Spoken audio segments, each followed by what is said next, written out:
Hello, everybody. I breathed a big sigh of relief. I dread getting my car through registration each year because I can't really afford to do any major repairs, and she got through. So that's that for another year. I went down to that thrift shop and I went through all the vinyls. They're all terribly water damaged. It's a real shame because there actually were a couple of decent sort of semi-collector's items in there. One was Muriel Marceau or Marceau Muriel, some French chanteuse, very famous in the 60s. Beautiful gatefold and pop out, with really splendid. It wasn't as badly water damaged as the others, but then I thought I'll take it, and then I looked at the record and it had been played a lot. So then I thought, I looked up and there were millions of CDs, and I thought they'll just be crap. And you go through them, and then suddenly I went, what? Someone's died and left some really good CDs. I almost bought some sort of modern ones. When I say modern, I mean like 2000 onwards. But I thought, look, I'll just take what I know. So first up, best, I thought this was a CD single. But it's not. It's a full album. Limited edition number 2264 of 5000. And there's the murdering little rat himself, Phil Spector. I love this band. The Checkmates Limited. Proud Mary, great version of that. Spanish Harlem. Phil Spector co-wrote that. Black Pearl, God, that's gorgeous. All those had Sonny Charles on vocals, but the best of them all is Love Is All I Have to Give, with Bobby Stevens on vocals. Side 2 is Hair. They've done Hair. I won't be playing that. I mean, the Australian group, the Executives, did that as well, and actually did a damn good job of it. So that would be a good job, but I just don't like Hair or Jesus Christ Superstar or any of that stuff. But beautiful packaging, I mean, really. 89, I think, was before he was busted for murdering that girl. I got that one for free. The lady looked at it and said, you can have that for nothing. I thought, Christ, I'll give you $5 for that, easy. Anyway, and a few golden oldies. Now, I was a huge Elvis Costello fan. I did see him back in the early 80s with the Attractions. They were in Canberra. They were great live. And this is the last great album he made as the original Elvis Costello. The Armed Forces. It's got the classic Accidents Will Happen. Oliver's Army. I love that. Green Shirt. I love that. Two Little Hitlers. What's So Funny About Peace, Love and Understanding. And side 2, it's got all these extras like Watching the Detectives live, Allison live, Accidents Will Happen live.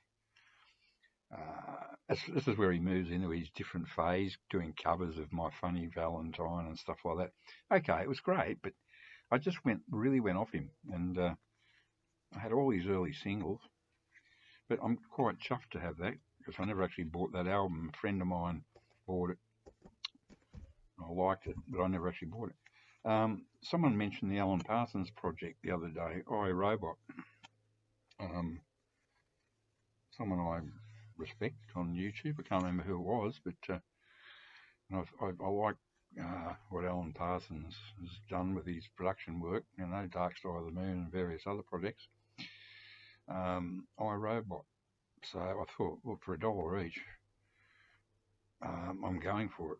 It'll sound good, I know that much. And these are in great condition, the covers are a bit scratchy. Now, don't laugh, I love the Cowsills. Best of the Cowsills. The Rain in the Park and Other Things. Or, I love the Flower Girl. That's what they sing.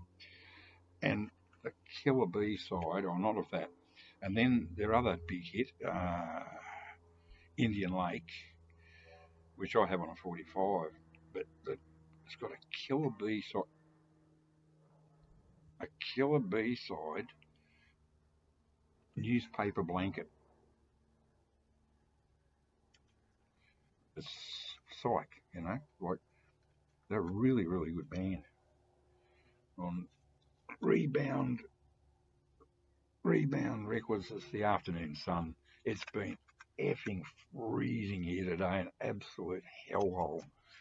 It's only in the last hour, just as I took the car up to get it registered. All the poor guys, they're all coming out, and the sun came out. So now this one, I know this sounds great because I used to have it. Warner Archives, The Best of Tony Joe White. Now the reason why I know it sounds good is I did have this. These are in perfect condition. And this one I'll let go because it had too many sad memories for me, because I had a girlfriend that died of cancer at the age of 42. And this was one of the songs we sort of bonded over, one of the, the records we bonded over. And I just found it too emotional, but that's 25, almost 30 years ago. So I figure I can listen to that. And to finish up, how can you not love it? I do have a Grace Jones CD somewhere, but these two I haven't got. Island Masters, Warm Leatherette, just for that alone. Just for that track alone. She can do no wrong in my book, Grace Jones. And Slave to the Rhythm. So I've probably much got all her 70s output now, I think. Slave to the Rhythm's the big track on here. So, though I'm happy. It's just a quick one. So yeah, there you have it. No vinyl, but this is the one that really is tough. I was only just thinking about this the other day. I thought, boy, and when you try to buy a second-hand single, if they come from the USA, the postage alone for 45 to Australia is about $17 or more. It's just not worth it. And to find this in this beautiful sort of stippled little thing with all that jazz on the back, I am so chuffed. Anyway, time for a cup of tea. Take care.